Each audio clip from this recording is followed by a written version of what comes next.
Hello, everyone. Well, it's been about 2 months since my last update, and as you can probably hear in my voice, I'm getting over being sick, but I figured I didn't want to, go another month without an update.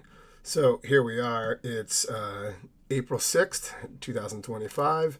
Um, I am 191 pounds, something like that.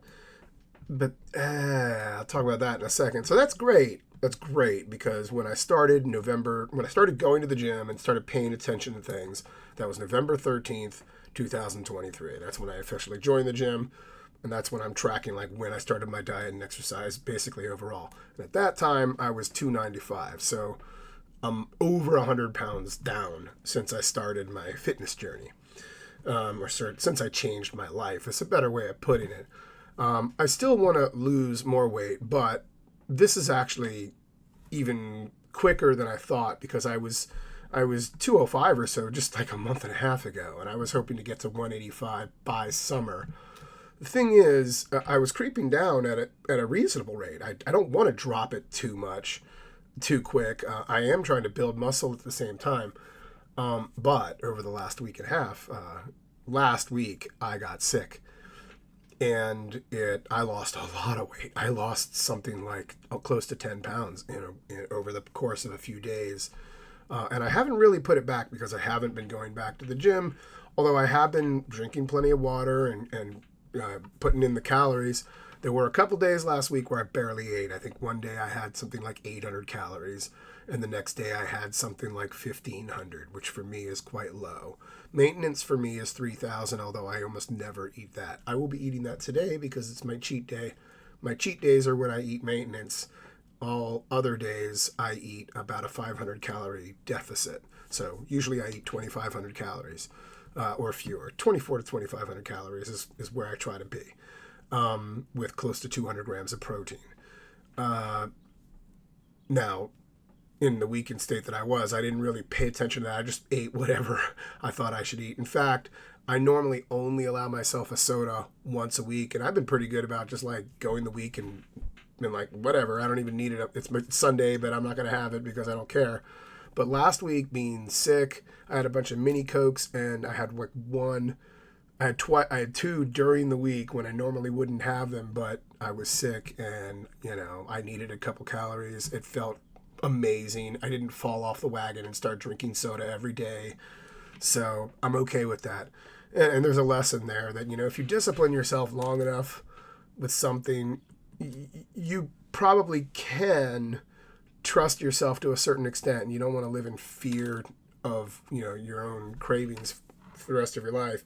There is something they call the pink cloud, and I think you have to be really, really, really into. You have to be really far along before you can trust yourself with snacking and things like that.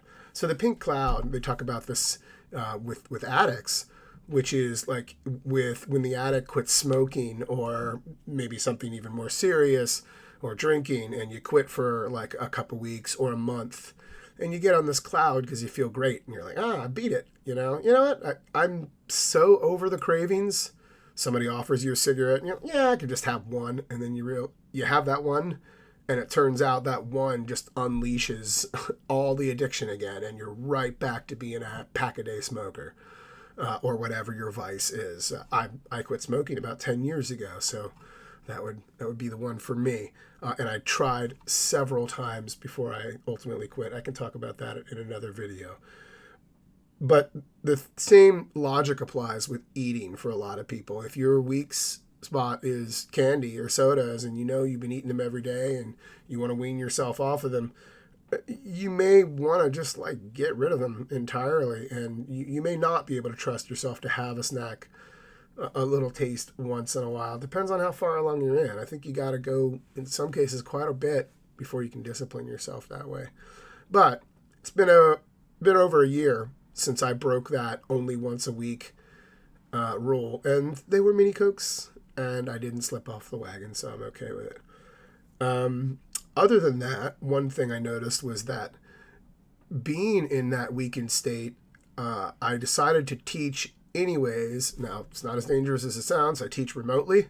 So there's no danger of me infecting my students or anything like that. However, I did notice that I was not as cognitive as I could have been. I was more scatterbrained, but even worse, I was less empathetic.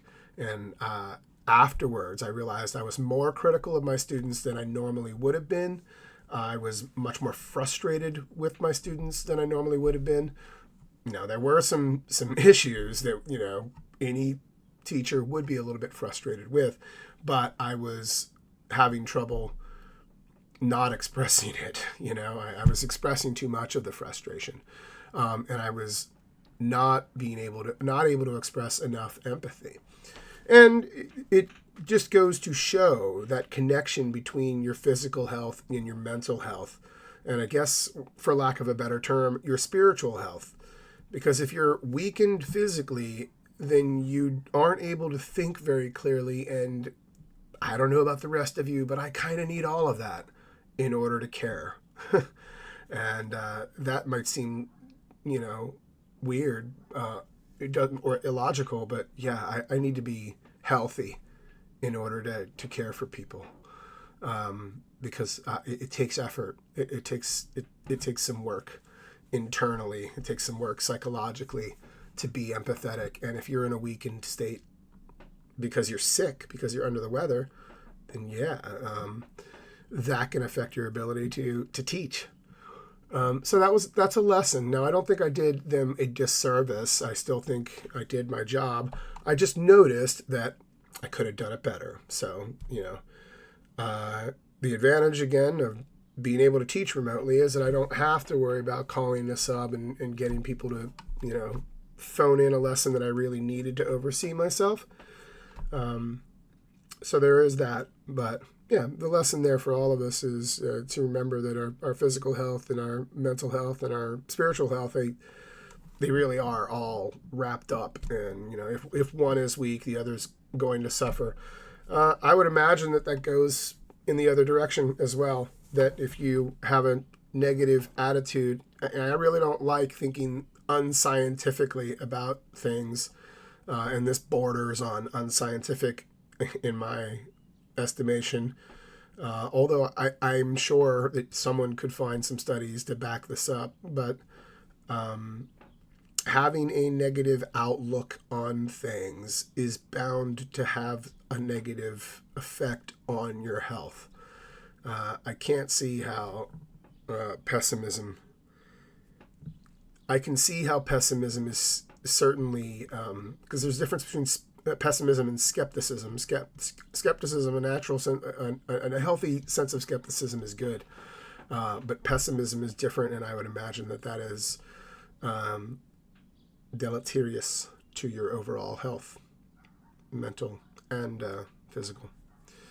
After all, if you go into the gym and you're trying to pump some iron and you're trying to get psyched, you're probably a lot more likely to listen to some high energy techno or rock or hip hop, whatever you're into, but it's going to be kind of high energy.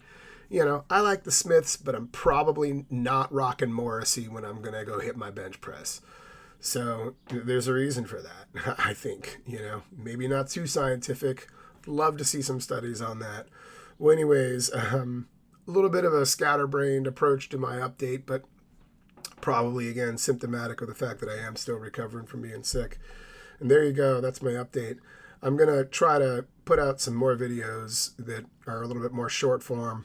I got some things I would like to talk about. Just my observations, what I've been picking up over the past year of beginning bodybuilding at close to 50 years old. I'll be turning 50 this year. But we can look forward to more of those later. For now, hopefully the next time you hear me, I won't sound like RFK Jr., and you won't have to worry that I'm about to give you some really horrible medical advice. We're probably equally informed in that regard. All right, everybody. Have a good month.